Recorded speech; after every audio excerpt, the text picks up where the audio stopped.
விசுவாசம் வேணுங்க வாழ்க்கையில. ஒரு வெறித்தனமான விசுவாசம் வேணும். விழுந்து போய் நம்ம எந்திரிக்கும் பொழுது ஒரு வெறித்தனமான விசுவாசம் வேணும். இன்னைக்கு உங்களை பார்த்து ஒரு காரியத்தை நான் சொல்றேன். 2 கரத்தை மேல உயர்த்தி சொல்லுங்க, ஆண்டவரே நான் வாழ்க்கையில முன்னேறுவதற்கு, வாயத்திறன் சொல்லுங்க, ஆண்டவரே நான் வாழ்க்கையில முன்னேறுவதற்கு என் விசுவாசம் பெருகட்டும். இன்னைக்கு நான் ஒரு டிப்ஸ் உங்களுக்கு தர விரும்புறேன். 2 கரத்தை உயர்த்தி இந்த டிப்ஸை மட்டும் கேட்டு நல்லா மண்டை ஏற்றிக்கோங்க. உங்க வாழ்க்கையில நீங்க விசுவாசத்தில் நடக்க, உங்க வாழ்க்கையில நீங்க திருப்பி பிரகாசிக்க, விழுந்து போன உங்களுடைய வாழ்க்கையை கர்த்தர் திருப்பி கட்ட உங்களுக்கு ஒரே ஒரு டிப்ஸ் நான் தர விரும்புறேன். என்ன தெரியுமா? உங்க கேள்விக்குரிய கட் பண்ணிருங்க, எதிரியோட சத்தத்தை குறைச்சிருங்க. நீங்க ஆண்டவரை பார்த்து சொல்லுங்க, மனிதனை முடிக்க நினைச்சாலும், மனிதர்கள் விழுங்க நினைத்தாலும், மனிதர்கள் எங்க ஆசீர்வாதத்தை தடை பண்ண நினைத்தாலும் நான் எழும்பி நடப்பேன். கர்த்தரை கொன்று போட்டாலும் அவர் மேல நம்பிக்கையா இருப்பேன். காரணம் என்ன தெரியுமா? நான் விசுவாசத்தில் நடக்கிறேன். காரணம் என்ன தெரியுமா?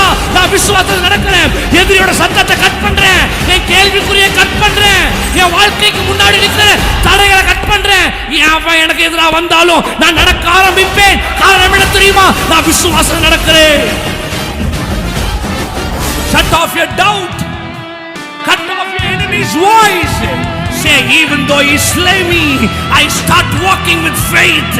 எத்தனை பேர் ஆமென் சொல்றீங்க? அதுதான் விசுவாசம்.